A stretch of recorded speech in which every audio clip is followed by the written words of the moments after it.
So, welcome to this side event on forest and climate mitigation until 2030, tracking progress and informing action. My name is Arild, I'm professor at the Norwegian University of Life Sciences and also an associate of CIFOR, Center for International Forestry Research.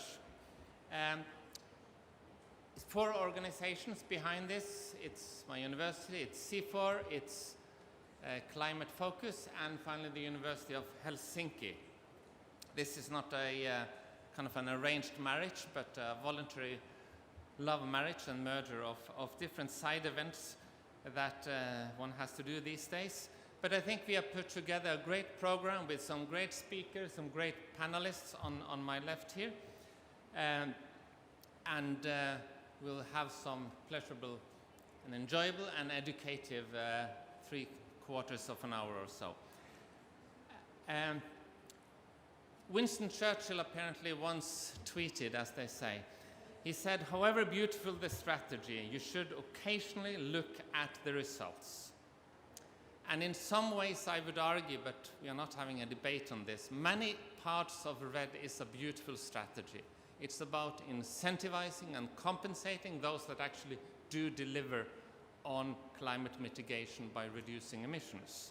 So it's strong incentives, and it's also a fairness that those who shoulder the costs and do reductions, they should be compensated. The question is, are we on track? Has it delivered? It's 15 years after RED, or whatever name we use on forest climate mitigation. I think when you ask this question, are we on track, it's 2 things. One, what information do we have? Do we have the indicators, and what should it be to track progress? It's both a question of the technical kind of measuring system, but it's also a political aspect.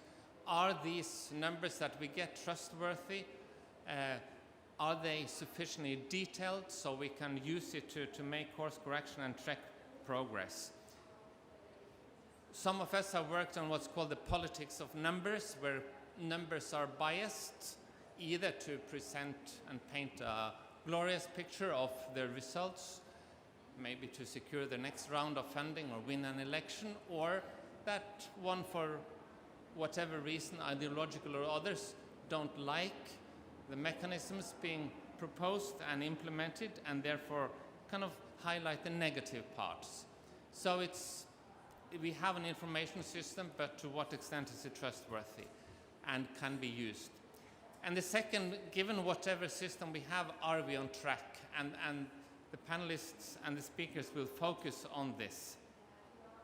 And if we are not on track, what exactly are the elements that we should change? How can the information we have to use to make the necessary course corrections to achieve better results? So I don't expect full answers to this, but we have a nice group of speakers with, in the order they are going to be speaking, Charlotte Streck, Director of Climate Focus and founder, taking this bit global overview both on the New York Declaration on Forest from 2014 and also, of course, the Glasgow Declaration of last year.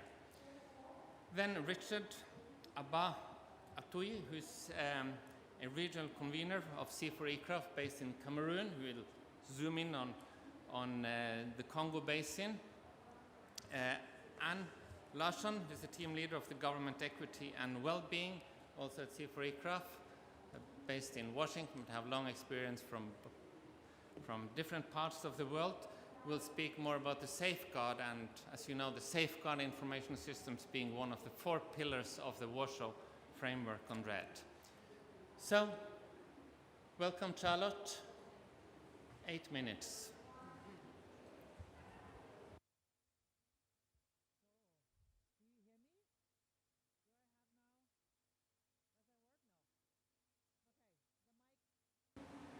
Does it? Oh. Okay.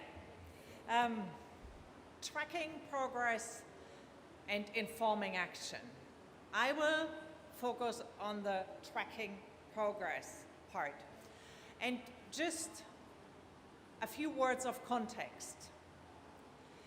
As we have moved to a world where these events give the stage of announcements and declarations, rather than, hosting big international accords and agreements.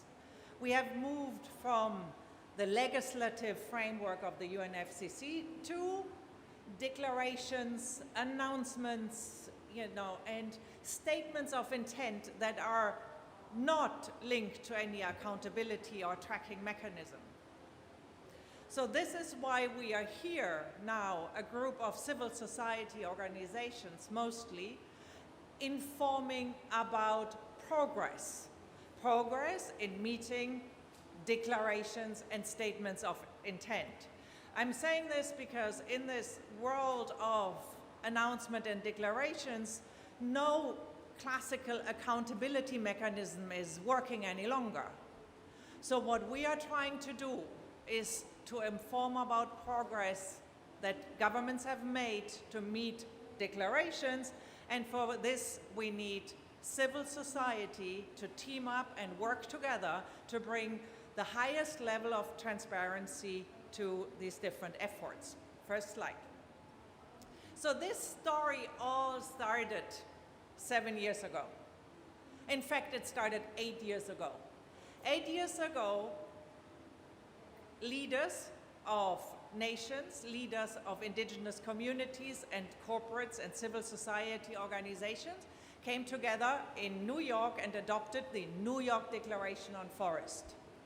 This New York Declaration on Forest included and includes 10 specific goals on what these endorsers subscribe to and work towards in halting deforestation, increasing forest restoration areas, but also more specifically strengthening forest governance, increasing finance, and so on and so forth. But, as the limelight goes out and the New York Declaration was adopted, there was no way, one would have been able to tell whether these endorsers of the New York Declaration, which by now then more than 200, would actually take action to work towards these global goals.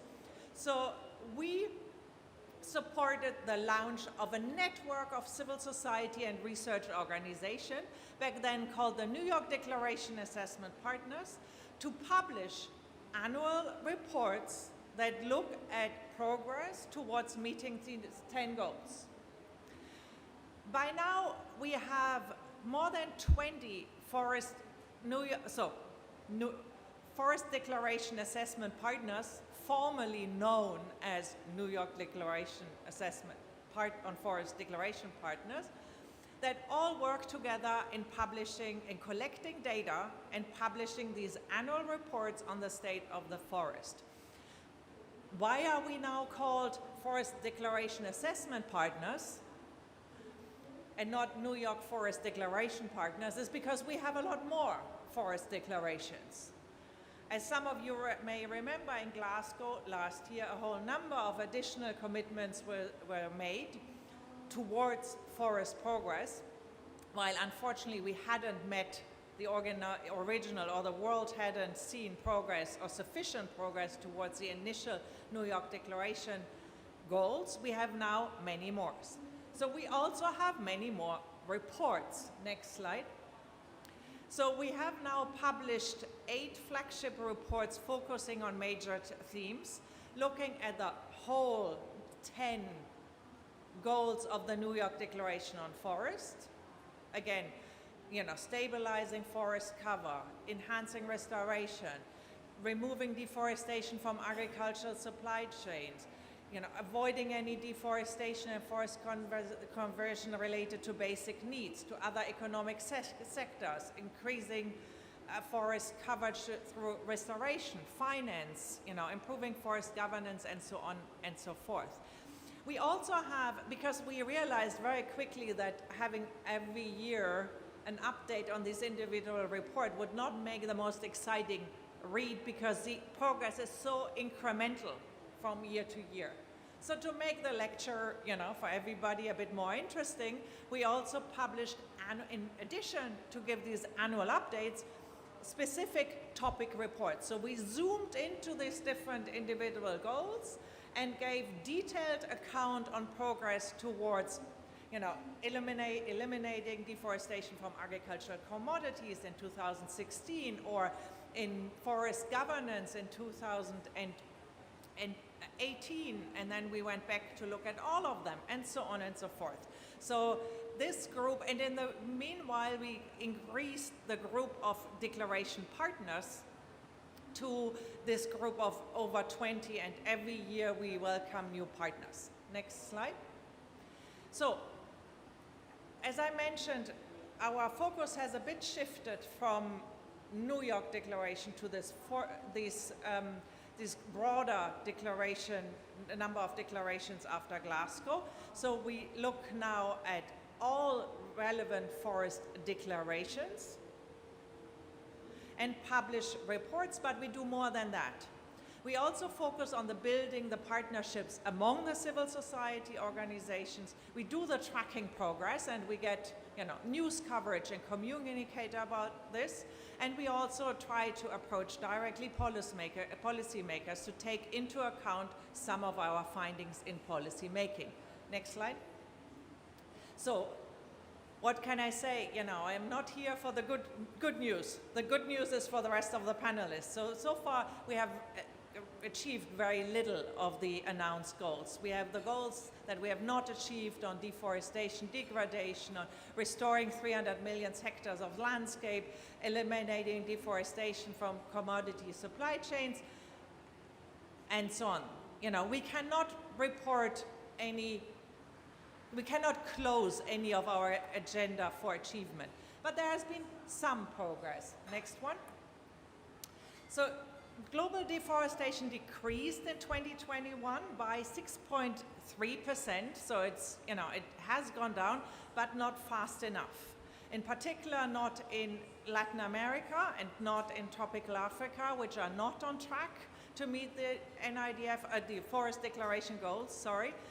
Only tropical Asia is on track, and mostly because of the success of Indonesia and Malaysia to significantly reducing deforestation. Next slide. And then finance. Finance looks even more dramatically out of touch. To just quickly explain this slide, we have 2.3 billion in green finance. This is finance with an explicit goal to support sustainable landscapes. It may not be the only one, but it is one which is stated. Versus 10 times more, 24.6 billion in gray finance. That means finance which is silent on forest and biodiversity goals. So not all of it may be harmful, but at least it is agnostic, and a big chunk may be harmful. And if we look at this, compared to the forest that is needed to decrease deforestation, you see we need, orders of magnitude more. So this is, and we need more finance and shift the gray finance to the green finance. So next and last slide. So what we do now, we try to focus even more on the regional implementation. So we will tomorrow we will launch a regional assessment report on the Congo Basin, which has been led by a group of local NGOs and coordinated by my colleague Marion, who will talk later. And we try to be much more, in the future, be much more specific in the recommendations for specific policymakers, but we will continue to be serving as accountability mechanism for anybody who makes ambitious forest goals.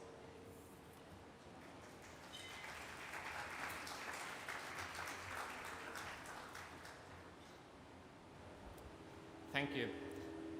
A good system for tracking progress or lack thereof.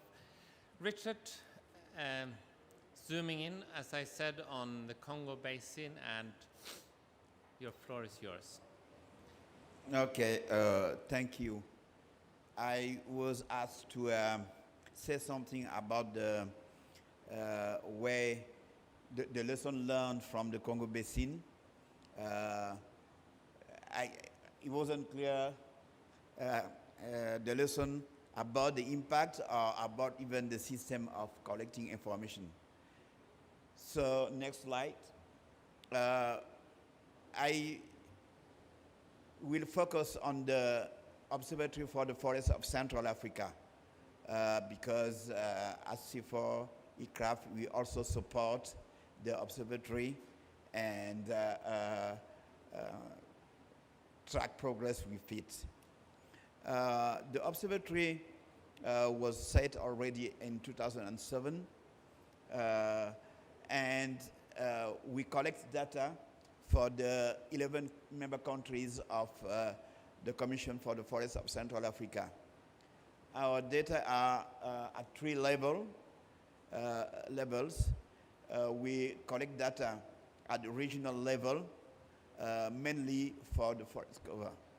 But also we collect data at each of the 11 member countries of COMIFAC.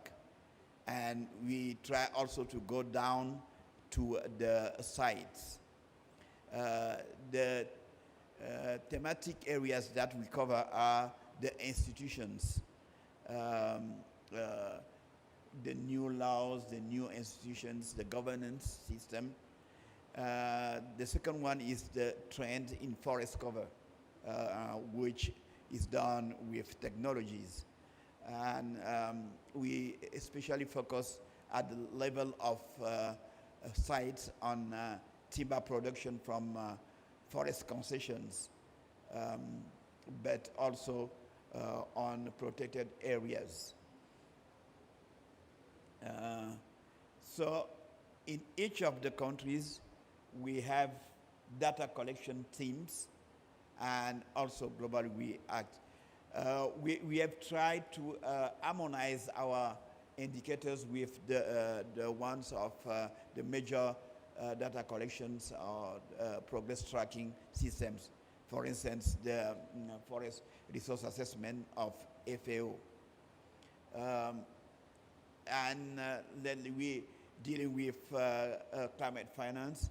We have been trying also to monitor what is happening after the Glasgow Declaration. Next slide. So these are already mentioned.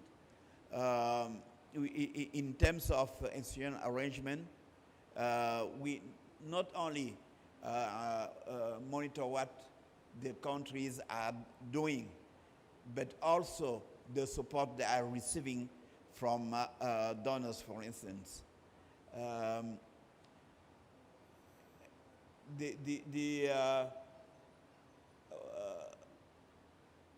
We have a site with donor projects, for instance, that we can see and see what level of financing is coming to the region of the Congo Basin. Next slide. So what we intend to do is illustrated by these slides. We collect data and then we have a system, data with the satellites, with the teams on the ground, with the level, with the partners at the level of the countries. And then we analyze the information and we produce a certain number of documents. One is the state of the forests of Central Africa. The other one is the state of the protected areas. But also on the site we have a website. I mean, we have a number of information that can be used and analyzed, hoping that at the end we will have impact on policy making, but also on management practices on the ground. This is another story, but that's what we intend to do. Next. So we can share a few lessons. One of the lessons is related to coordination. Usually people think, there is a need for, especially in the Congo Basin, the need to coordinate between sectors in the countries. But we have noted that there is a huge need to coordinate between donors and policy makers in countries. Next slide. We also need a good knowledge management systems and also even training to make available the information that is collected. We need services to bring the information to the decision makers. We need to document the information and document what is being seen as successful and share between the member countries. Next slide. We also need, this is very specific to and special to the Congo Basin. We need to include the informal sectors, because if I consider timber harvesting, in some of the countries, the impact of the informal timber harvesting on the forest estate is greater than what is exported overseas. So there is a need to monitor because multinational companies and all these are very easy targets, but the hundreds of thousands and even millions of people having impact on forest resources are more important. I always say that currently in Cameroon, the timber exported to Chad, a neighboring country, is more important than what is exported to China. But there are more comments about the export to China. Next one. So these are the few lessons that we can comment and we have learned from implementing tracking in the Congo Basin. Thank you very much.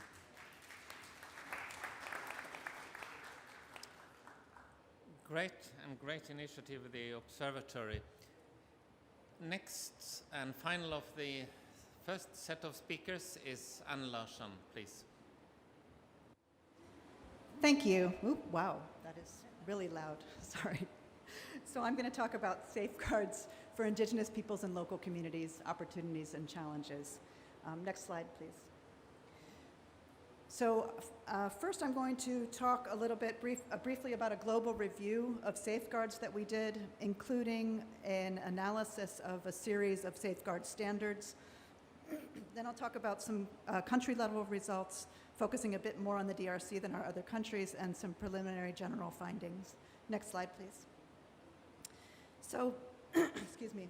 From our literature review, we set out to do a review not just on RED safeguards, but on what we could learn about safeguards experiences. We wanted to know how they were implemented, what works, what doesn't work. And what we found was that there's very little systematic analytical literature on social safeguards experiences. What we were able to look at were other analyses of safeguards, what they do, what they don't do, what they try to do. So in terms of participation, we found that safeguards tend not to require Indigenous people and local community involvement throughout the process or throughout the lifetime of projects, from the design through implementation to monitoring. Some require it in implementation, but often they don't have any real concrete indicators. The most ambitious safeguards, however, require, for example, the recognition of and respect for Indigenous people and local community rights, regardless of whether those rights are even formally recognized. With regard to benefit sharing mechanisms, very few safeguards actually require a formal benefit sharing mechanism that is equitable, transparent, and legally binding, or necessarily participatory in their design. Grievance mechanisms, on the other hand, are quite common, but again, they're rarely arranged to work throughout the lifetime of the initiative. With regard to reporting requirements, these are not always included, especially with clear indicators and often without any kinds of consequences for failing to comply or requiring any kind of third-party verification. Of course, probably somewhat obvious based on the name, safeguards tends to assume people need safeguarding, they need protecting, they are passive recipients of actions rather than active agents in their own destiny. And that's something that's begun to change. There's a lot more emphasis moving away from do no harm to let's do better, to social inclusion, and even to rights-based approaches. Next slide, please. So, as I mentioned, we did go through a series of safeguards and classified them. We ended up using the review to kind of understand what are the key criteria we should be looking at. We selected 9 main criteria. I'm not going to read through this, this graphic here. We ranked them as whether they're yes, no, or partially aligned with the criteria. The goal of this is to reduce confusion and support compliance with safeguards under different standards. Several may be in operation in the same country, often in fact, and actors are often not aware of the differences. And what we wanted to do at the country level was understand what is possible in different countries to identify pathways to implementation. So, I'm not going to read through this, but just to mention a couple things I didn't say already in the summary. 7 of these focus at the project level, only 2 focus at subnational, and only 2 include a national focus. Almost all apply to Indigenous peoples and local communities, but 2 don't actually mention Indigenous peoples. Gender is addressed in some way, though it was a bit vague how to address that one, in all but 1 standard. Just over half recognize the rights of Indigenous people under international law. Some extend those to local communities. 4 broadly recognize the rights of Indigenous peoples and local communities to land and resources. None recognize community carbon rights.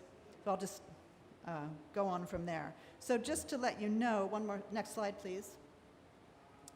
We're preparing now more targeted summaries of these safeguards, and these come together with a brief that explains what we found.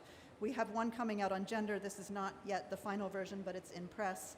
And we'll be doing one on carbon, land, and resource rights, and probably one on benefit sharing in the next few months. So you can expect those to be on their way. Next slide, please. So from the global review, we moved into country-level assessments. We did legal reviews. We did interviews at national and subnational levels, so we're still carrying these out at this time, to understand experience with safeguards on the ground and different perspectives on these different aspects of more recent voluntary standards.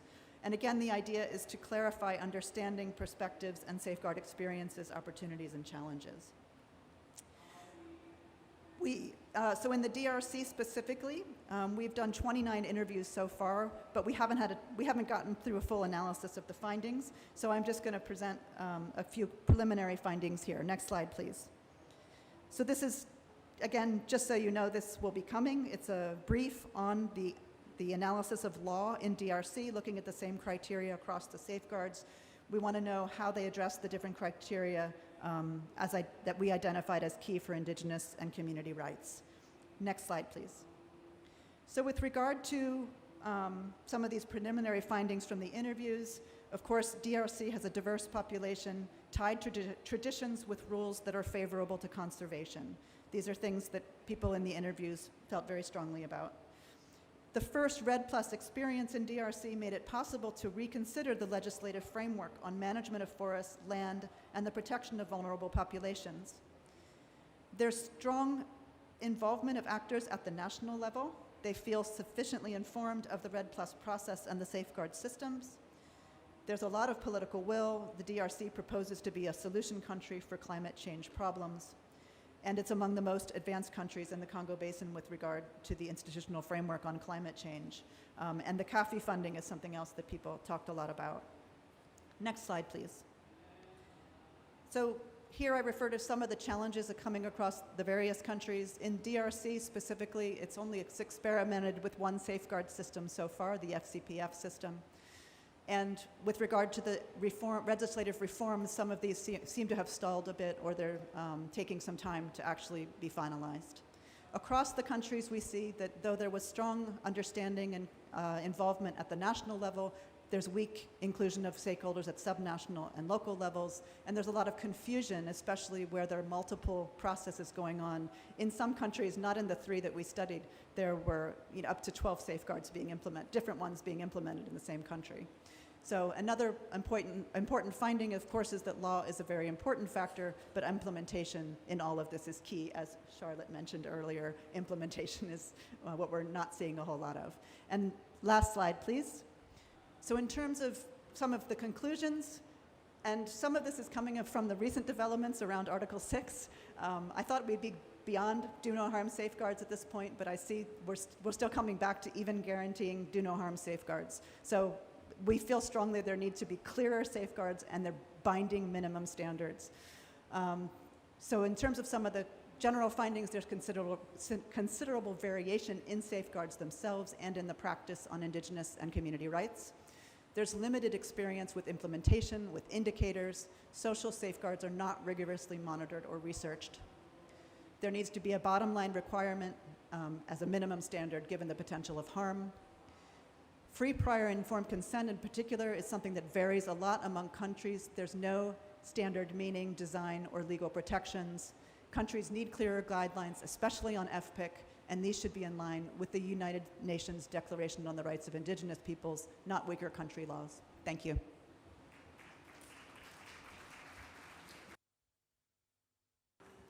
Thank you so much. It's 12 years since the Cancun decisions on safeguards, and it seems we have 12 different, at least some countries, there are probably more safeguard standards, development different funders, so 1 per year. That doesn't sound good for the future. And, but we can come back to that in the discussion. Please also note that there will be a Q&A session, so if you have questions to the speakers, you will have an opportunity to do that. But now it's time to move to the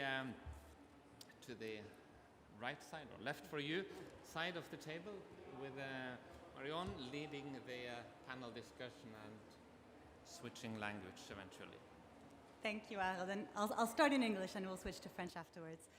So good afternoon to everybody here at this COP27 side event, and also to everybody watching the live stream online. So I'm Marion Ferrat. I'm a senior consultant at Climate Focus.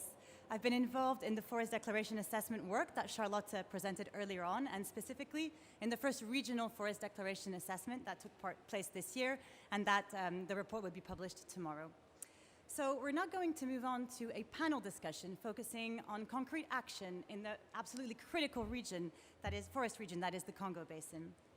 Preserving and restoring Congo Basin forests is essential to meet our climate objectives and the Sustainable Development Goals. The region holds the second largest tropical forest in the world and is an immense carbon sink and biodiversity hotspot. The Congo Basin forests also provide a natural, socioeconomic, and cultural value for the tens of millions of people who live there or who rely on their services for their livelihoods. So to explore more concretely what is needed to meet forest goals in the Congo Basin and how assessments can support the role not only of the work not only of scientists but also of civil society and of policymakers, I'm delighted to introduce our three panelists for this evening.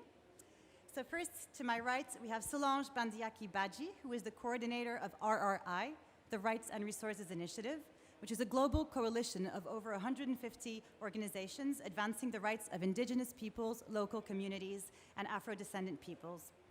Solange previously led RRI's strategy for engagement in Africa with a focus on tenure rights reform. And she also worked as a regional expert on gender and climate change for the Africa Adaptation Program and the UNDP gender team in New York. Then I'm delighted to introduce Victor Kabengele, who is Deputy Coordinator of the National Red Plus Program in the Democratic Republic of Congo. Victor was also formerly the DRC negotiator to the UNFCCC and has had many roles in government working on environmental issues. And finally, I'm delighted to introduce Mary Tamoifo, who is the Regional Coordinator of REJEFAC, the Regional Youth Network for Central African Forests. The network has national branches in 10 Central African countries. Marie is also the founder of AJVC, the Green Youth Association of Cameroon, or Association pour la Jeunesse Verte du Cameroun. So at this point, I'm going to ask any non-French speakers to pop the interpretation in, and we're going to keep going in French for the actual panel questions. Donc bonjour à tous les trois, et merci infiniment de vous joindre à nous ce soir. Je vais commencer d'abord par une question pour chacun d'entre vous, et je vais vous demander d'y répondre en à peu près 5 minutes sur différents aspects de la mise en œuvre de la politique forestière dans la région. Et ensuite, on va suivre par une ou deux questions plus générales où on essaiera d'avoir plus une conversation avant d'ouvrir la séance de questions-réponses au public. Solange, je vais commencer par une question pour vous. Vous avez donc beaucoup travaillé sur les questions de gouvernance et de droits fonciers. Et les pays du bassin du Congo ont mis en place des politiques et des lois reconnaissant et protégeant les droits des peuples autochtones et de communautés locales au fil des récentes années. Quel est selon vous le rôle de la société civile dans la surveillance de la mise en œuvre et de l'application de ces lois? Merci beaucoup Marion et bonsoir à tout le monde. C'est un très grand plaisir pour moi de prendre la parole aujourd'hui et pour parler du bassin du Congo. RRI travaille dans le bassin du Congo, particulièrement RDC, depuis plus de 13 ans maintenant. Et on travaille beaucoup avec la société civile et aussi avec le gouvernement, surtout dans les réformes concernant l'aménagement du territoire, la réforme forestière et la réforme foncière, et bien sûr avec les groupements de femmes. Donc ce qu'il faudrait d'abord reconnaître, c'est que la RDC fait partie des pays en termes de réformes dans le bassin du Congo, qui a beaucoup initié, et des réformes qui sont en cours. Et le plus récent, c'est l'adoption de la loi sur les peuples autochtones, qui est une loi qui est à saluer et qui va aider à mettre en œuvre beaucoup de projets. Et je crois que dans ce sens, cette loi a été mise en œuvre parce que la société civile, particulièrement les peuples autochtones et les communautés locales, ont eu à jouer un rôle de taille dans ce plaidoyer. Mais je crois aussi, si on revient par rapport au rapport d'évaluation du bassin du Congo en général, je crois qu'il est important de mentionner qu'il est nécessaire de soutenir les évaluations scientifiques et les analyses stratégiques, parce que ça peut aider les acteurs à tous les niveaux, aussi bien la société civile que le gouvernement. La société civile a besoin de données pour faire un plaidoyer informé. Et je dirais que ces données aussi doivent être le plus simple possible pour être accessibles à une certaine couche de la population. Donc oui, pour les données scientifiques, mais aussi des données scientifiques qui répondent aux besoins des populations locales. Il est aussi important dans le cadre de la recherche, comme les analyses qui ont été présentées ce soir, de voir aussi comment impliquer les peuples autochtones dans cette collecte de données. Parce que le plus souvent, ce sont des chercheurs, des scientifiques qui font la recherche. Mais les communautés, les peuples autochtones sont à la base. Quand elles sont impliquées dans la recherche en tant que telle, elles peuvent contribuer.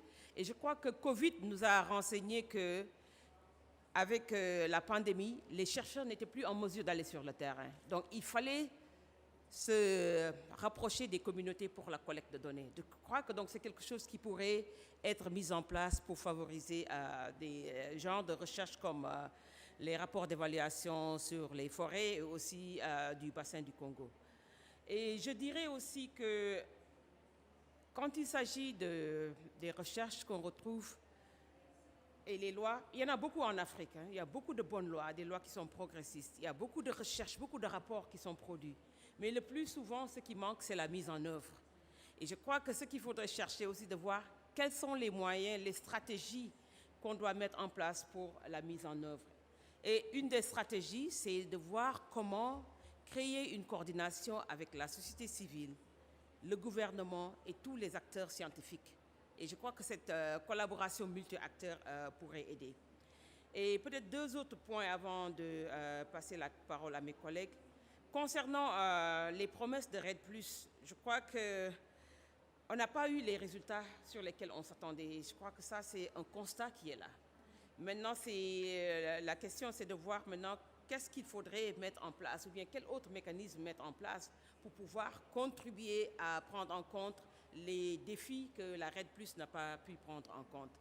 Et finalement, je dirais aussi que dans l'ensemble du bassin du Congo, on a eu à faire des recherches au niveau des RRI et on estime que plus de 332 millions d'hectares de terre sont détenus et utilisés par les peuples autochtones et les communautés locales. Mais quand il s'agit de la reconnaissance légale de leurs droits, seulement 2% de leurs terres sont reconnues. Et donc, il y a une absence de mise en œuvre des lois qui sont là. Et si on prend l'exemple de la RDC, je crois on peut être optimiste parce que si on arrive à mettre en œuvre toutes les lois qui sont adoptées en RDC maintenant, on estime qu'on pourrait sécuriser presque de 70 millions d'hectares de forêt pour les communautés. Et donc, je crois que bien qu'il y ait des défis, mais il y a aussi des opportunités qui sont là, qu'il faut saisir. Je vais m'arrêter là pour le moment et je crois qu'on aura l'occasion pour d'autres questions. Merci. Merci beaucoup Solange et en effet on aura le temps pendant la session de questions-réponses à la fin. Donc ma deuxième question va être pour vous Victor. Donc vous avez depuis de nombreuses années vous travaillez dans le gouvernement et dans la mise en œuvre des politiques forestières, mais aussi du coup vous vous appuyez sur de nombreuses données scientifiques également pour la prise de décision. Quelles sont selon vous les plus grandes avancées et quelles sont les lacunes restantes en termes de recherche et de données pour atteindre les objectifs de réduction de la déforestation dans la région?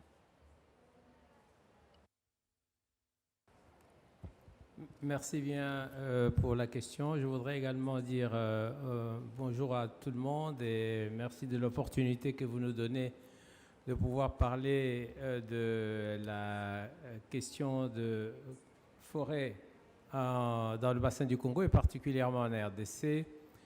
Effectivement, les données dont on dispose et surtout en lien avec ce que l'on recherche dans cette side event, comment est-ce que les forêts, n'est-ce pas, du bassin du Congo et de la RDC en tête, parce que la RDC représente plus ou moins plus de 60% des forêts du bassin du Congo, peuvent contribuer justement à l'atteinte, n'est-ce pas, de l'atténuation ou de l'objectif de l'atténuation à l'an 2030. C'est ça qui est recherché ici. En fait, ce que nous faisons et ce que nous avons toujours fait jusqu'à présent en RDC, nous nous battons pour qu'effectivement nous arrivions à des résultats concrets et nous l'avons jusqu'à présent atteint dans certaines mesures. Quand j'ai dit dans certaines mesures, c'est parce que cela dépend pas seulement aussi de la volonté du gouvernement et des institutions internes au pays, mais également, n'est-ce pas, de nos partenaires. Ainsi, par exemple, la RDC a bénéficié d'une période, je prends juste l'exemple de la période où on a bénéficié de financement CAFI, de l'initiative de forêt de l'Afrique centrale pour la période donc 2016-2020, d'un certain montant de financement qui avoisinait à peu près, si on prend tout en compte, à peu près 250 millions de dollars engagés, mais duquel effectivement n'a été alloué qu'à peu près 145-150 millions.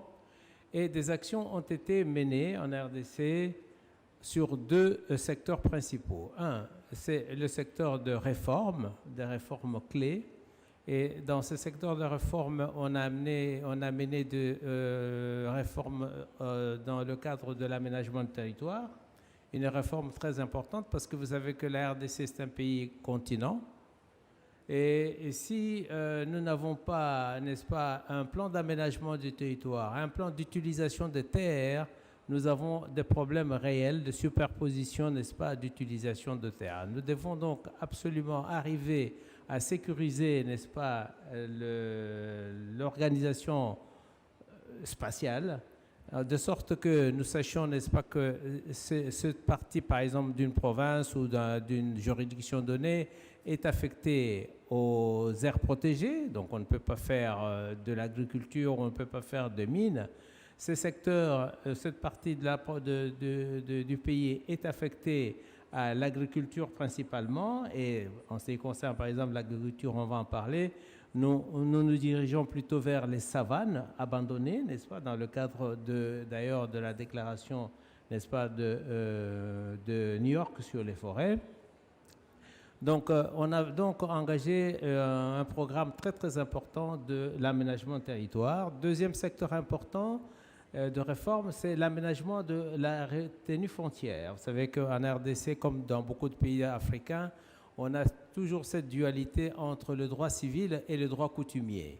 Alors, quel est le droit qui prime? Est-ce que c'est le droit coutumier parce que les autochtones et les communautés locales ont un droit sur leurs terres? Vous ne pouvez pas le leur arracher. De l'autre côté, l'État a son droit régalien de pouvoir dire, bon, ok, comment est-ce que je gère, n'est-ce pas, la propriété terrienne? Donc, toutes ces questions-là doivent être harmonisées et présentées d'une façon claire, de sorte que l'investisseur qui vient en RDC ne soit pas, n'est-ce pas, ballotté entre d'un côté les coutumiers ou les communautés locales ou au niveau local et l'État ou les autorités provinciales. Troisième secteur important de réforme, c'était donc la réforme sur la gouvernance forestière. Très important parce que nous devons nous assurer, n'est-ce pas, que les lois qui existent sont en conformité, n'est-ce pas, avec la réalité des terrains. Exemple, le code forestier qui existe depuis plusieurs années maintenant n'est plus en adéquation avec, n'est-ce pas, la réalité. Aujourd'hui, nous parlons de la RED+, on vient d'en parler ici. La RED+, a ces exigences, n'est-ce pas, que le code forestier n'avait pas pris en compte parce qu'il n'existait pas à cette époque. Donc, il y a également, aujourd'hui, nous nous engageons dans le paiement basé sur les résultats avec les crédits carbone, le registre national. Toute cette infrastructure doit être prise en compte pour sécuriser l'investisseur qui vient effectivement générer ou mettre des activités qui génèrent des crédits, des réductions d'émissions monnayables sur le marché carbone. Vous comprenez? Donc tout ça, on doit adapter la législation avec le cadre de travail existant. Et également la fiscalité, très importante parce que la fiscalité est un élément, n'est-ce pas, de contentieux.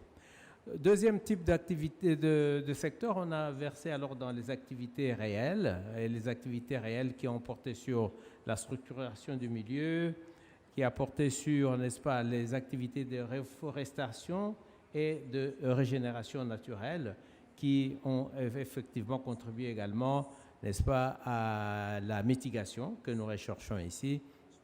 Et enfin, les activités qui ont permis également d'améliorer les conditions de vie des communautés et assurer la réduction de la pauvreté. Parce qu'il ne faut pas oublier, n'est-ce pas, que l'objectif recherché ici, c'est d'un côté réduire la déforestation, ok, atteindre les objectifs de mitigation, mais également réduire la pauvreté, n'est-ce pas, de la population.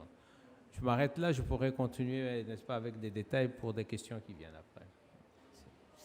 Merci beaucoup, Victor, pour ces éléments. Et je pense que ça fait un lien, du coup, avec la prochaine question que j'ai pour vous, Marie, parce que aussi dans vos deux réponses, Solange et Victor, je pense qu'il en est vraiment sorti ce besoin donc, de données, qu'elles soient spatiales, qu'elles soient juridiques, etc., mais du coup de l'intégration vraiment des connaissances et des perspectives locales aussi dans la prise de décision pour permettre une bonne mise en œuvre. Du coup, Marie, ma question pour vous, vous êtes une fervente défenseuse de l'intégration de la société civile dans la prise de décision politique et notamment l'importance d'intégrer la perspective de la jeunesse. Donc, quelles sont, en votre sens, les difficultés auxquelles fait face la société civile pour justement pouvoir vraiment intégrer et engager dans la prise de décision politique? Et puis, quels ont été, inversement, peut-être un ou deux exemples où cette prise en compte a vraiment mené à une décision et à une mise en œuvre concrète? Merci beaucoup. Merci pour cette question et surtout merci de donner l'opportunité au réseau des jeunes pour les forêts du bassin du Congo de s'exprimer sur cette question.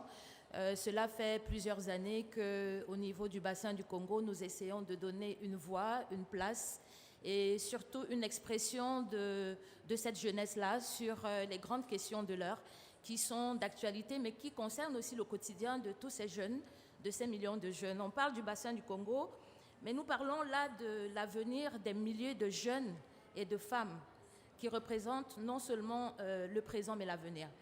Notre action vise depuis plusieurs années à faire en sorte que la prise de décision de nos leaders ait un impact au niveau local.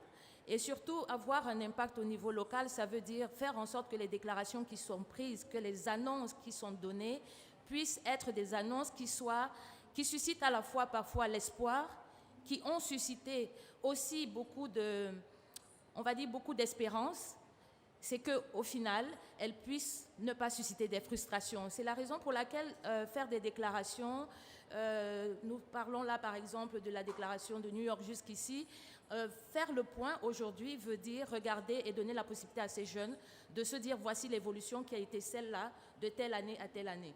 Donc notre travail vise à leur donner ces éléments. Mais les difficultés, elles sont nombreuses, non seulement parce qu'il y a d'abord une difficulté à avoir accès à l'information, deuxièmement aussi, il y a un besoin pour eux de disposer d'informations fiables. Et lorsqu'on ne dispose pas d'informations fiables, on peut mal interpréter ce qui est réalisé. Je veux dire cela mal interprété, ça veut dire que nos États, même s'ils réalisent, nos États et gouvernements réalisent et font des efforts dans ce domaine, si l'information sur ces efforts ne va pas à la base, il y aura une méconnaissance et surtout une mauvaise compréhension de ce qui est fait pour eux. C'est la raison pour laquelle nous pensons qu'il y a un besoin aujourd'hui de collaborer avec les jeunes, de leur donner une place, de leur donner une visibilité, mais surtout de les mettre sur la table afin qu'ils apportent au quotidien des décisions et des discussions. Nous pensons et nous sommes fiers aujourd'hui d'avoir participé à ce travail de revue documentaire sur ce rapport. C'est des éléments importants parce qu'à chaque fois, lors de nos échanges avec les leaders ou lors des positions que nous élaborons, nous avons souvent été critiqués sur le fait que nous donnons des annonces qui ne sont pas vérifiables. Ou peut-être nous nous exprimons sur des faits qui ne sont pas crédibles. Donc, disposer aujourd'hui d'une société civile qui soit compétente et qui regarde les éléments scientifiques et qui dispose de ces éléments scientifiques, qui participe à une recherche telle qu'elle a été menée par Climate Focus aujourd'hui et par le CIFOR, c'est un élément additionnel qui permet à la société civile et aux jeunes de se positionner sur des espaces clairs. Un autre souci pour la société civile jeune, et cela me renvoie à l'événement que nous avons organisé récemment, la COP chez nous, qui est un événement annuel qui est organisé par les jeunes du bassin du Congo. Cela nous permet de regarder les COP qui sont organisées au niveau international, de regarder toutes les décisions et les déclarations, mais surtout d'élaborer des positions communes. Et un des thèmes que nous avons eu, c'était effectivement notre thème de cette année, réalité et discours. Et les jeunes ont trouvé qu'il y avait vraiment parfois un décalage entre le discours et la réalité sur le terrain. Et vraiment, ce décalage peut aussi entraîner beaucoup de non-action, on va dire. On constate depuis plusieurs années, d'ailleurs au début, beaucoup d'acteurs de la société civile n'étaient pas impliqués sur ces questions-là. Ils sont parfois marginalisés, manque de mobilité par exemple pour participer aux débats internationaux et même régionaux. Et ça fait qu'il y a un besoin aujourd'hui que cette société civile, que ces jeunes puissent disposer d'outils scientifiques pour défendre leur position. Donc nous constatons aussi qu'il est important pour les jeunes aujourd'hui de mener des plaidoyers nourris, mais des plaidoyers qui disposent de données fiables. Et depuis la dernière décennie, des jeunes s'engagent progressivement à s'impliquer, et des jeunes femmes surtout. Nous sommes fiers aujourd'hui de constater qu'avec le travail qui se fait au niveau du bassin du Congo, il y a un réel engouement des jeunes et des femmes à s'intégrer sur ces questions, à s'impliquer. Mais le souci, effectivement, actuellement, c'est la visibilité de leur action sur le terrain, c'est les efforts qu'ils mènent au quotidien volontairement en tant qu'acteurs de la société civile, et c'est surtout comment faire en sorte que les actions qu'ils mènent puissent retrouver les actions de nos États. Et c'est ça qui est peut-être complexe pour l'instant. Un deuxième peut-être ressenti, c'est davantage le regard sur le décalage qu'il y a entre nos actions de terrain, qui sont des actions visibles, et surtout la recherche. Il y a un besoin aujourd'hui de passer à la recherche-action et de faire en sorte que les actions qui sont à la base remontent en amont pour permettre aux décideurs de voir qu'il y a un suivi. Mais seulement de l'autre côté aussi, il y a un besoin à faire en sorte que la société civile agisse au niveau du suivi, au niveau de la veille, au niveau de la communication, et qu'elle ait aujourd'hui des outils qui lui permettent d'agir et d'être présente. Je donne un simple exemple. Aujourd'hui, à cette COP 27, nous avons eu plusieurs déclarations, nous avons des annonces qui sont faites. Mais comment est-ce que ces jeunes-là vont évaluer cela? Comment est-ce qu'ils vont le suivre au quotidien? Comment est-ce que nous allons pouvoir travailler sur des aspects clés qui touchent au quotidien, et comment est-ce que nous allons nous asseoir pour évaluer tout cela? Donc, il est important pour nous, aujourd'hui, de relever les défis qui sont les leurs, qui sont d'abord la mobilité, pour eux en tant qu'acteurs. La deuxième chose, c'est leur positionnement sur la place publique, leur représentativité. On a constaté déjà un manque une limite à leur participation, une limite à leur représentativité, mais aussi une limite à leur participation aux actions qui sont décidées. Mais tout cela ne veut pas dire qu'il n'y a pas d'effort qui soit fait. La volonté est là. En tant qu'acteur du bassin du Congo, nous avons structuré un réseau qui est présent dans les 10 pays du bassin du Congo, qui est présent au niveau local et qui aujourd'hui peut aider à collecter des données fiables, qui peut aujourd'hui aider à ce que le travail qui se fait à la base avance avec tous les autres acteurs. Donc, voilà. Merci beaucoup, Marie. Et donc, encore une fois, cette question aussi de données locales est vraiment remontée, je crois, dans vos trois interventions. Alors, peut-être pour clore, pour finir le panel discussion avec vous, une question pour les trois d'entre vous, peut-être à répondre en 1 minute. Quelles sont, à vos yeux, les 2 ou 3 actions politiques importantes, essentielles à mettre en place dès aujourd'hui pour permettre une politique forestière efficace et durable et pour lever les problèmes de mise en œuvre qui ont été mentionnés? Je vais commencer par vous, Marion, on va aller dans l'ordre inverse. Alors, moi, je vais prendre, comme j'ai le micro. Je pense qu'il faut actuellement mener des plaidoyers forts pour faire en sorte que les instruments internationaux et régionaux soient adoptés au niveau local et aient un impact au niveau local. Ensuite, je pense qu'il y a un besoin de prendre des initiatives de suivi de ces recommandations au niveau local par les donateurs et les partenaires afin que cela ait un suivi pressant. Et je pense aussi, peut-être pour la société civile, c'est de pouvoir aider à élaborer et peut-être proposer des directives qui puissent lui permettre à elle de disposer des outils forts et mesurables. Peut-être aussi permettre à ce qu'on puisse s'approprier au mieux les décisions de nos États en mettant en place un cadre de participation indépendante et d'évaluation indépendante qui puisse aider à cela.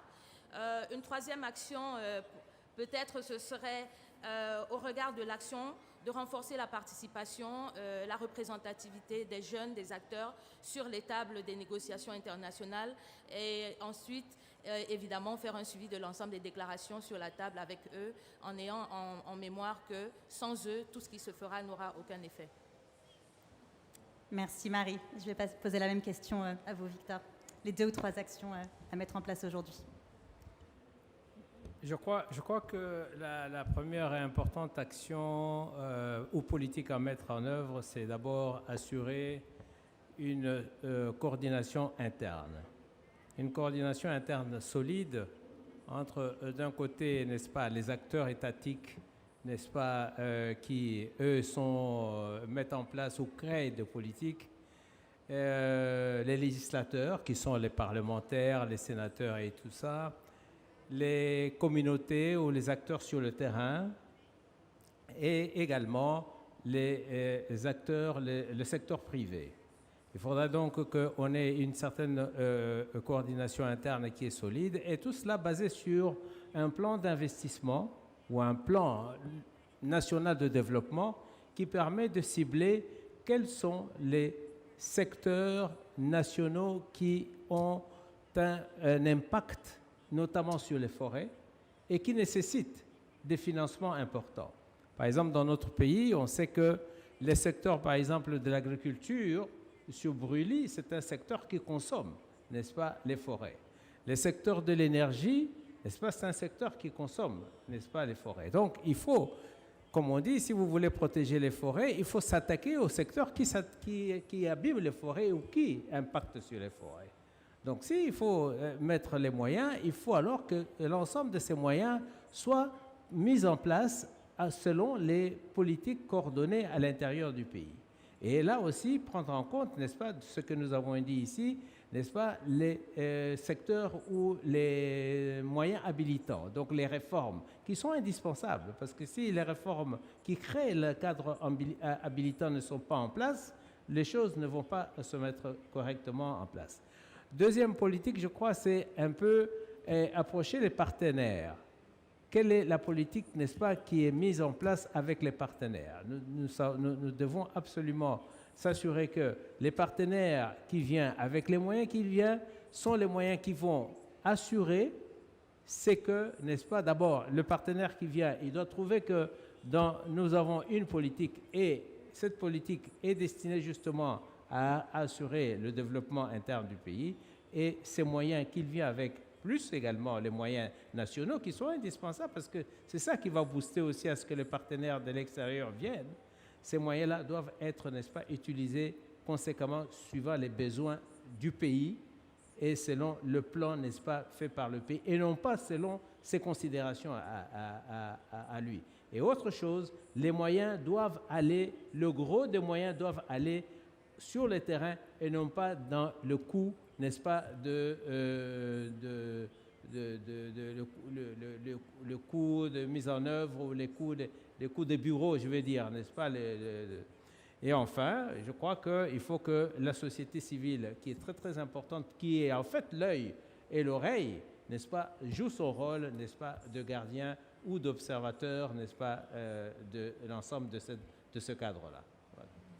Merci Victor. Donc participation, coordination, financement. Et Solange, quels sont les points importants pour vous? Je crois qu'il y a un autre aspect qui est très important, c'est les objectifs de conservation. Parce qu'on ne peut pas parler de forêt sans pour autant prendre en compte les objectifs de conservation que les gouvernements se sont fixés. Et comme on le sait, avec les aires protégées, on ne peut plus faire la conservation comme à l'accoutumée, où on crée des parcs nationaux et on interdit aux populations d'avoir accès. Comment est-ce qu'on peut faire en sorte de mettre en place une conservation qui est basée sur les droits humains, qui est basée sur la reconnaissance des droits des populations qui habitent sur les terres et qui habitent aussi au niveau, à la périphérie des parcs nationaux. Parce que quoi qu'on puisse dire, les communautés, les peuples autochtones ont leur propre façon de faire la conservation et qui s'avère très efficace. Comment faire en sorte pour promouvoir la conservation des communautés locales, des peuples autochtones? Un autre aspect, c'est l'accès au financement. Comme on le sait, les gouvernements ont beaucoup de financements relatifs aux forêts. Comment faire en sorte pour que la société civile, les peuples autochtones, les communautés locales puissent avoir accès à ces financements pour mieux gérer les forêts? Et aussi, ce sont des populations qui gèrent les forêts depuis des millénaires. Et des études ont montré que ces populations gèrent bien les forêts et aussi dans les zones où les peuples autochtones habitent, par exemple, ce sont des zones à haute biodiversité, ce sont des zones à forte teneur de carbone. Comment faire en sorte pour que les financements puissent accéder à ces populations? Et finalement, les questions de moyens de subsistance. Quoi qu'on puisse dire, quoi qu'on puisse faire, quelles que soient les réformes qu'on puisse mettre en œuvre, si les communautés n'ont pas accès à des moyens de subsistance, ne peuvent pas satisfaire à leurs besoins de survie, ne peuvent pas développer des entreprises, ne peuvent pas faire commercialiser leurs produits forestiers non ligneux, je crois qu'on aura beau parler, on aura beau faire des recherches, on aura beau développer des politiques, ça ne marchera pas parce que ça ne contribuera pas à l'amélioration des moyens de subsistance. Donc je crois que ce sont des éléments essentiels qu'il faudrait prendre en compte quand on parle de la gouvernance forestière. Merci beaucoup Solange et merci à tous les trois. On va pouvoir continuer de toute façon la discussion pendant la séance de questions-réponses, mais je vais repasser à mon co-présentateur Arild.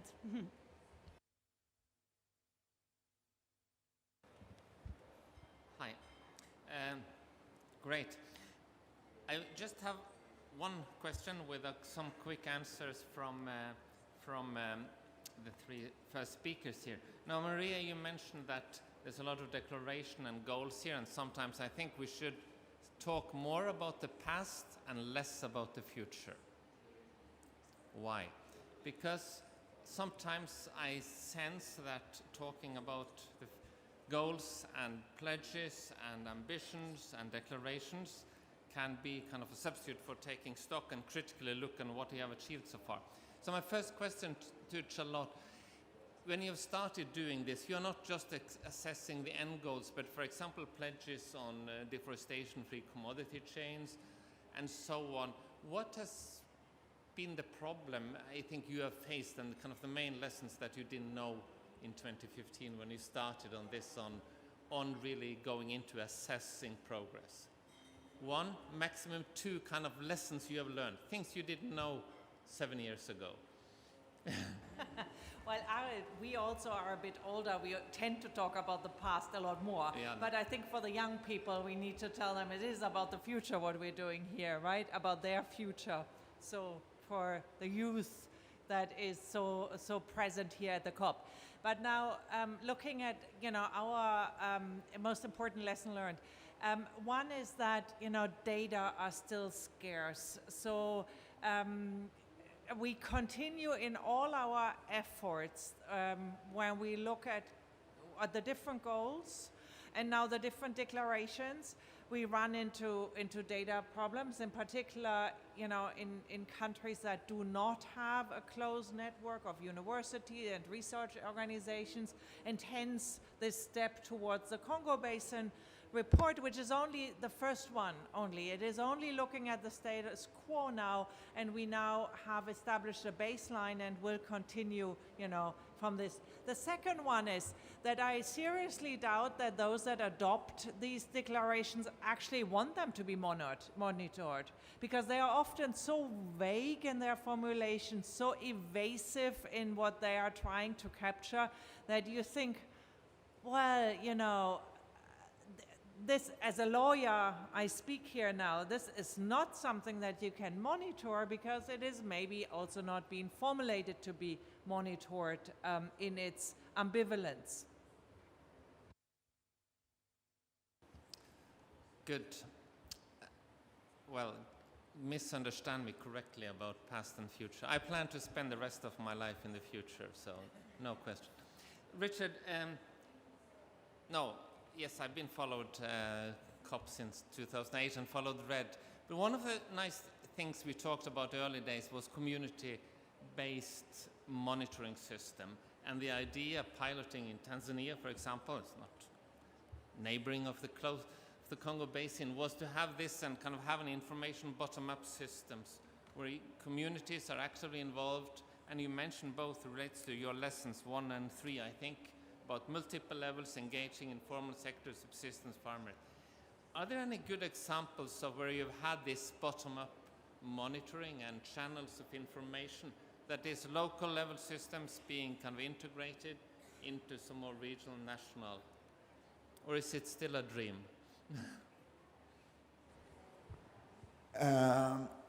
Yeah, I think we have had a few examples related to bottom-up approaches in informal sectors, because we also discussed about that. It's easily assumed that people, informal actors, are happy of being in illegality or informality. Sometimes they would try to act legally and to be recognized legally, and they are quite ready to contribute to bringing up the information. In the case of the Congo Basin, it's general thought that bottom-up is good, but in some cases, it may think that top-down is also good, especially in some policy making. But what kind of top-down? Because decision making, policy action, if it's rightly done, it reaches many people compared to working on a few villages and try to come up with the right decision making. So there should be some way of combining both top-down and bottom-up. Not very popular, but I'm not trying to be elected.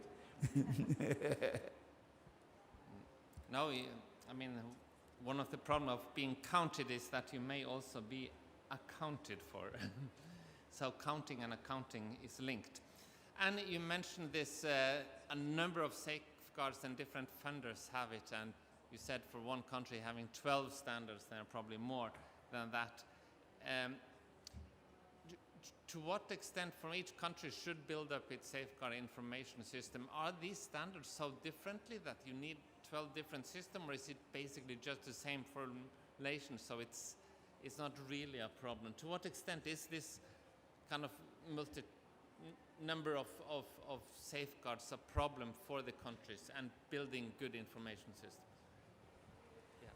I think it's definitely a problem to have just so many different standards that you're trying to follow for different projects. It makes the whole system, it makes the whole thing confusing for everyone. So what I just also want to clarify, these aren't all RED standards, though most of them also apply to RED. They may apply to other things as well. And I think what the problem is that, so my understanding, and I haven't, this is anecdotal, I have been told that Honduras had 12 different standards that they were trying to meet, and they actually sat down and wrote their own and went back to all of the entities and said, except ours, this is what we're going to use, or we won't bother to work with this. I don't know if that's exactly true, but that's what I've heard, and I haven't been able to actually follow up on that. But I'm sure I know they're not alone, because I know of several countries where there are just different standards operating. The problem is, yes, they are very different. Some are quite simplistic, and they don't actually require you to do very much. So I wouldn't consider that a very good standard for protecting indigenous and community rights.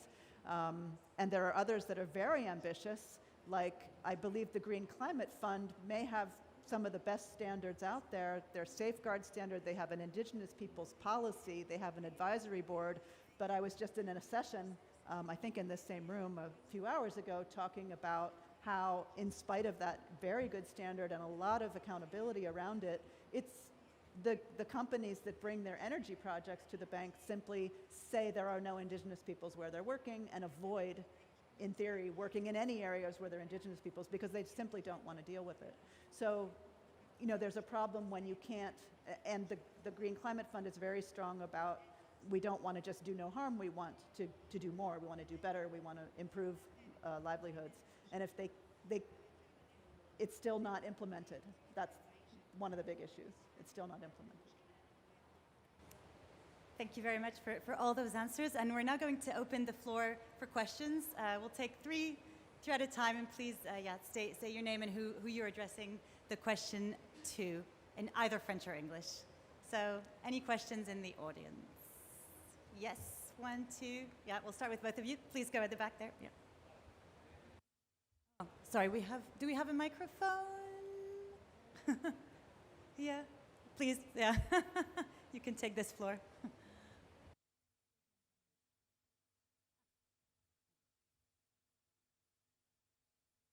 Thank you.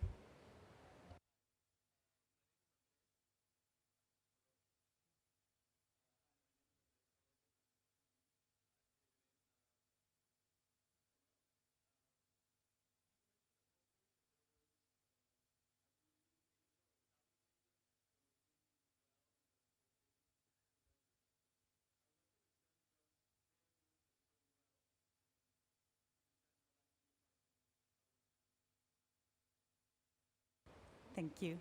Oh. And we'll take the second question straight away. Yeah.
Merci beaucoup. Thank you. Three questions in one. I think, Charlotte, maybe the first two were for you, so I'll give you the floor. Yeah, well, you know, the success and the failures, I guess. Let's first remember, stopping deforestation and moving to a sustainable land use is incredibly difficult. It is, you know, it is much harder than I would think than, you know, a transition to, you know, a new source of power or, you know, even a mode of transportation, because it affects the basis of our life, you know, in terms of agriculture. It affects, you know, millions of people, and in an environment where there's generally a scarcity of land. For all the different purposes, we have a competition. So what has worked well in Indonesia in particular is that all sectors of the economy have contributed their part. So it is, and it only works if all this comes together. You need to have political will and a committed government that adopts laws that are effective, in particular starts to also not only new laws but enforce laws, and combines it with, you know, land planning. And you need to have the big drivers of deforestation need to be addressed in Southeast Asia, mostly palm oil. And you have a move of corporates and civil society to work together to really, you know, reduce deforestation in relation to palm oil. There are other factors, but it is, you know, it is what coming there together. And similarly, you know, when you look at where the failures are, it is often even so often finance is important, but is not enough. Countries that have political will but don't have the institutions and don't have the support of the local communities is also not enough. And building this consensus in a country to work together on, you know, sustainable landscapes is a very, very complicated, you know, undertaking. And for that reason, I can blame, you know, that there was not enough money, and that, you know, with all the different, you know, different goals, it's also different elements. But it's also that often we as an international community, I feel we leave these countries alone. Because it is about, you know, what we really need is a global compact where we all work together on really figuring out what is the development solution in the context of a land-constrained, you know, environment where we also want to protect landscapes and biodiversities. And, you know, we need to have the companies, we have the governments, we need to have the partners, and we will need to work on problem by problem, you know, to sort it out. Thank you, Charlotte. And yeah, the next two questions were really on data, so disaggregated data, but also evaluating. Please, Richard, yeah. After you. Merci pour votre question sur les communautés. Je dois avouer que le FAC, d'abord, ne génère pas toutes les données qui sont utilisées. Nous travaillons avec des données secondaires qui sont collectées par des partenaires et nous les traitons, nous les mettons en forme, nous les harmonisons et nous les transformons en publication ou bien en information digestible. Et le niveau communauté, si nous avons 150 millions d'habitants dans 11 pays ou 200 millions d'habitants dans 11 pays, le niveau communauté est très détaillé et c'est difficile que nous ou nos partenaires suivent d'une année à l'autre ce qui se passe dans des communautés. C'est presque impossible. Par contre, nous avons une réaction, c'est de mener des études complémentaires.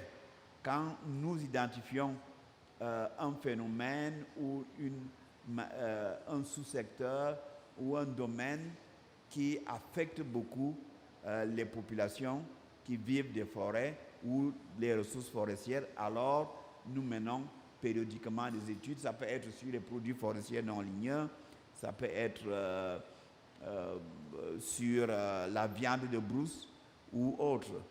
Et nous ramenons les données de ces études complémentaires dans nos rapports. Donc voilà, nous ne sommes pas suffisamment équipés pour collecter les données nous-mêmes. Nous travaillons avec des fournisseurs de données.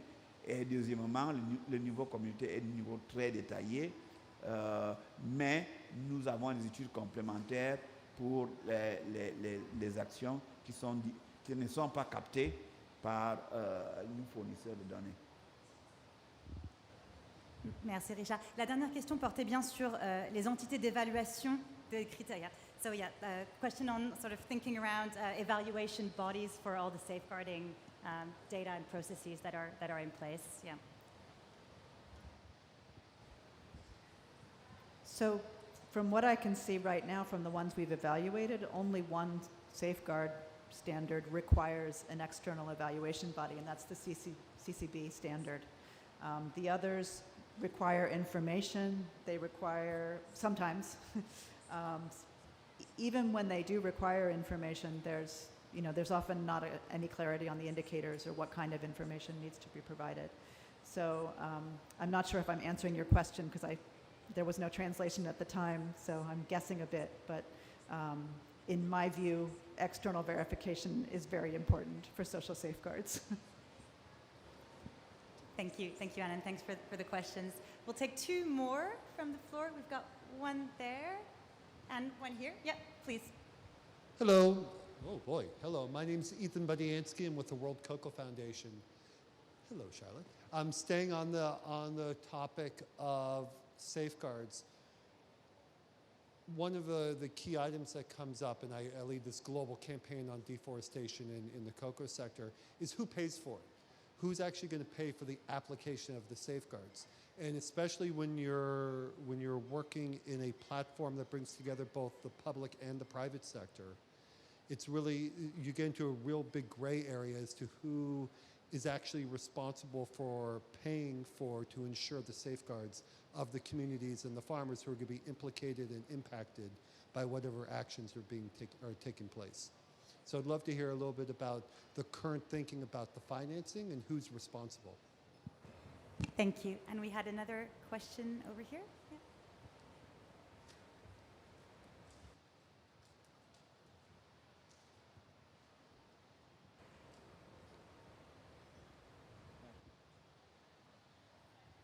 Yeah, thank you. I'm tempted to make a comment on Arild, but I won't because we're asked to ask questions. Michael Hüttner, GIZ. One question to Anne.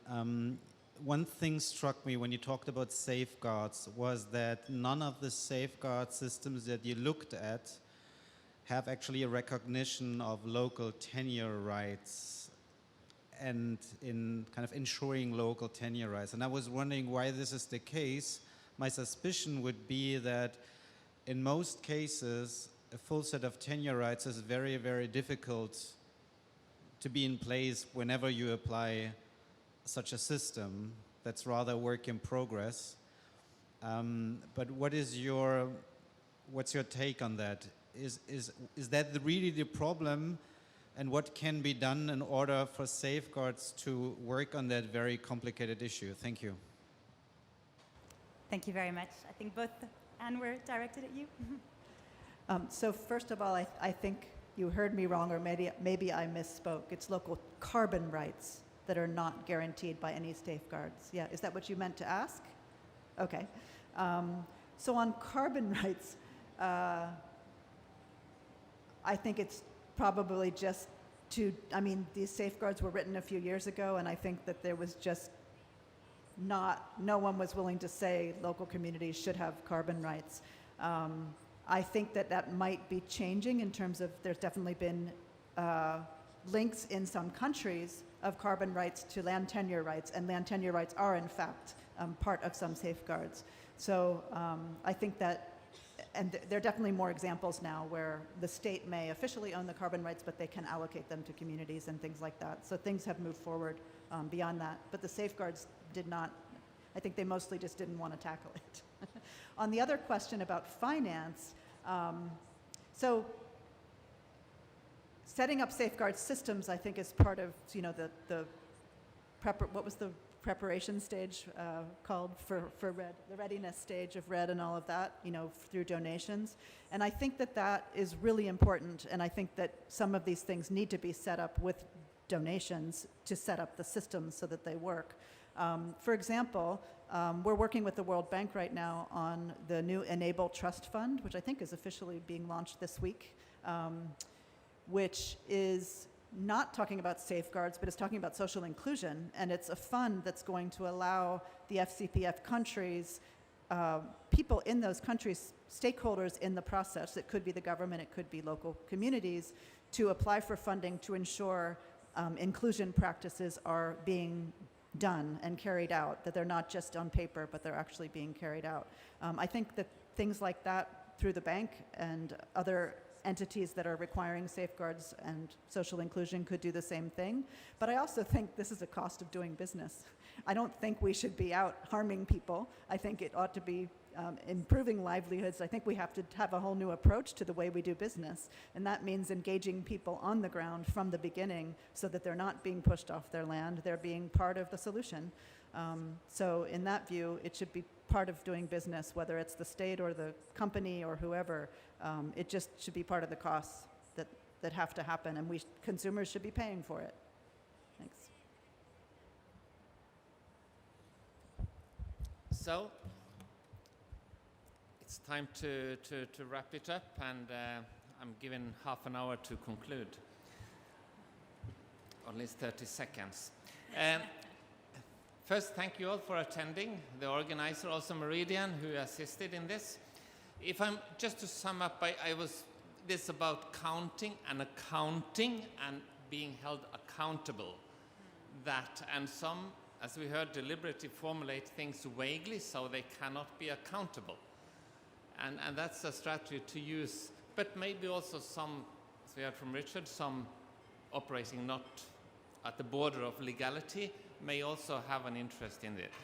But I think we heard some good presentations. I mean, Victor stressed that it's important to kind of keep information systems and have that in order to attract funding for foreign donors and others, and the watchdog role that Solange and Maria talked about, that is key. We are just in the beginning, I think, of making this. I was reading the history of GDP, gross domestic product, how many decades it took to make the system that we have today, and still being revised. And we are still working to build this system, and it will take time, but we are getting there, and it's a crucial part to count, hold actors accountable, to know what's going on, to make some changes if things do not work out the way we do, and to eventually see, are we getting there that we want, namely to reduce greenhouse gas emissions. So thanks everyone, and since this is a bilingual session, merci.